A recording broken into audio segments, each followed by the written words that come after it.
Good evening, friends. How are you? Hope all of you are fine. I thought we'll discuss about what is meant by good faith. Normally we used to say good faith, in good faith I did it.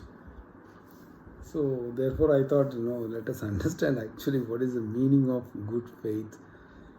Whenever we casually refer to good faith, acts in good faith requires some thought, and that is the reason why I am talking to you through this video. Good faith, if you see one of the definitions in 1860 in the Indian Penal Code, section 52 of the Indian Penal Code 1860 defines good faith. It says, good faith is defined as anything done with due care and attention. Good faith, Indian Penal Code says, is defined as anything done with due care and attention. What else you want? So, in order to fall within the meaning of good faith under the Indian Penal Code, you must have done this particular action with due care. That means it is not ordinary care. The care that is expected to be applied by you for that particular act, for particular thing. That is why the words due care are used.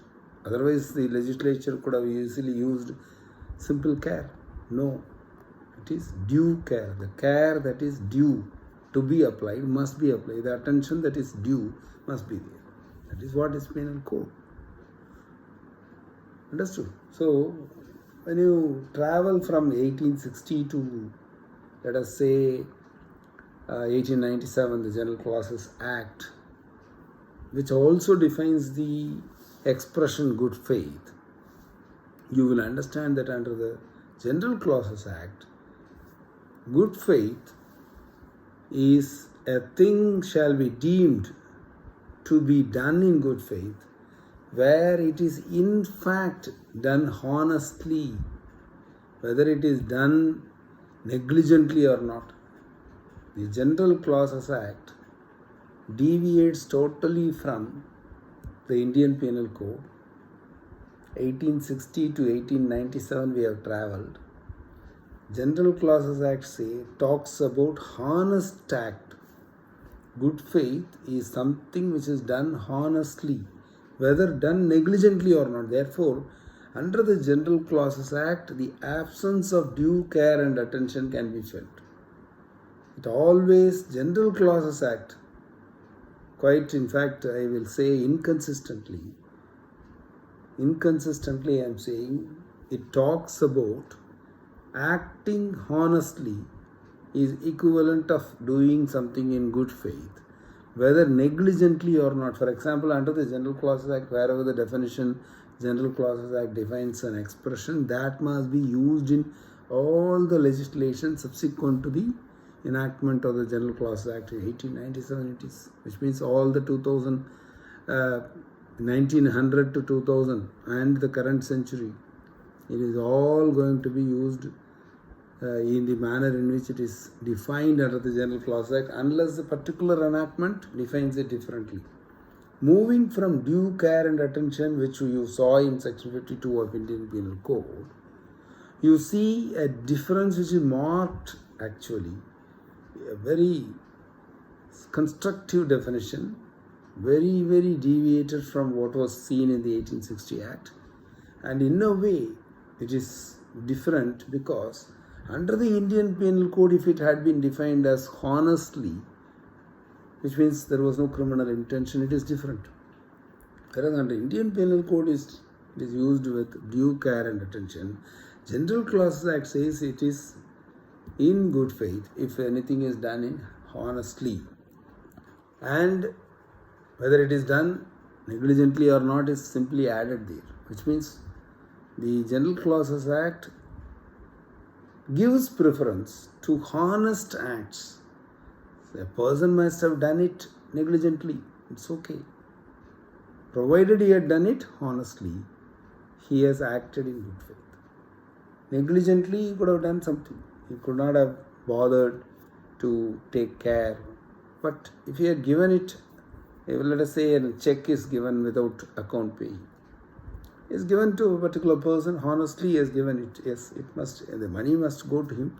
But unfortunately, he didn't put, let us say, crossed the check. Doesn't mean that he has not acted in good faith. He has acted honestly, unless it is proved otherwise. Negligently, we can say, yes, he has negligently forgotten or didn't care to put, let us say, the cross or write the across the check, account pay you only and all. So, therefore, as far as General Clauses Act is concerned, good faith is defined as a thing which shall be deemed to be done in good faith, where it is in fact done honestly. In Subramania Iyer, N. Subramania Iyer, I take because my father's name is that, versus official receiver in 1957.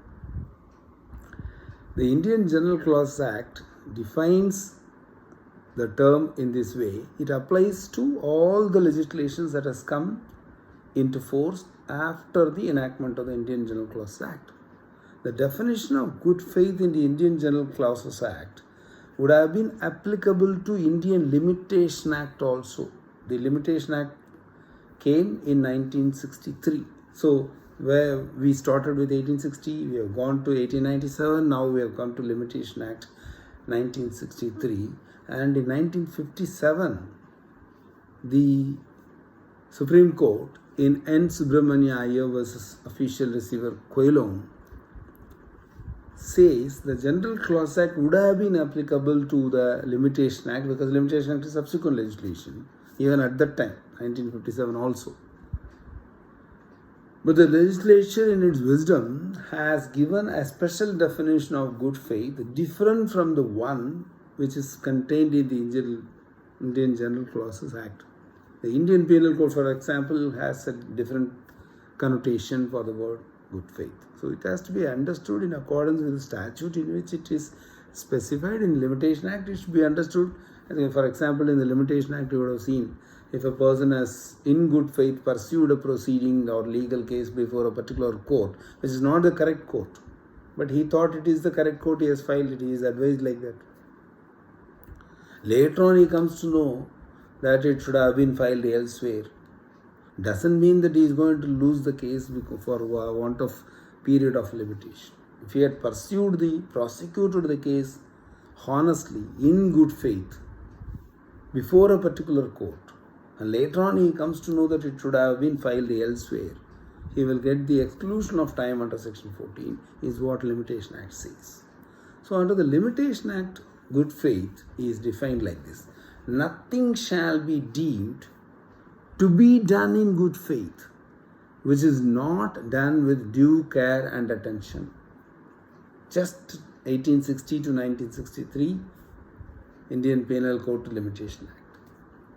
In Ghazi Ram versus Chaitram Saini, Supreme Court said in 1998 that an act done with due care and attention satisfies the test of good faith.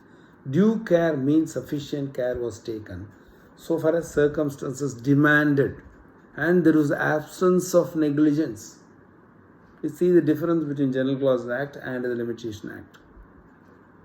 Coming to Companies Act, auditors. No duty to which an auditor of a company may be subject to shall be regarded as having been contravened by reason of his reporting the matter, if it is done in good faith. Auditors can also, in 143, there is a requirement for auditors to report about frauds. So when he reports it, he should be safeguarded. So therefore, Section 143.13 says, Section 143.13 says, no duty to which an auditor of a company may be subject to, that is duty to report on fraud, shall be regarded as having been contravened by reason of his reporting the matter referred to in subsection 12, if it is done in good faith. Similarly, when it comes to directors, the very first duty of director in Section 166.1 is a director of a company shall act in good faith in order to promote the objects of the company for the benefits of the members as a whole, for the best interests of the company, employees, stakeholders, shareholders, community, environment. So there again directors are expected to act in good. What does it mean? In my opinion, when it comes to auditors, directors, importantly, they should act by amalgamating the definitions in General Clause Act and the Indian Penal Code and Delimitation Act. They should act honestly. They should act with due care and attention is what I want to say. That is the meaning of this good faith, most appropriate for the purpose of Companies Act, which doesn't define good faith at all. Therefore, you have to go to the General Clause Act. What General Clause Act says, honestly, though negligently it could have been done. In a director's case, think about this thing. Honestly, the director traveled from one side of the river to the other side of the river carrying valuable jewels. On the river, when he was going, there was a flood and the jewels fell into the hold all in which the jewels he was carrying has fallen into the river. He lost it. The whole of the jewels were made by the monies of the creditors who lent money to the company, and the managing director has carelessly and negligently has dropped the entire hold all bag into the river in a careless manner. But that doesn't mean he had not acted honestly. He has acted honestly. He carried the jewelry for the purpose of selling it to the buyers across the river.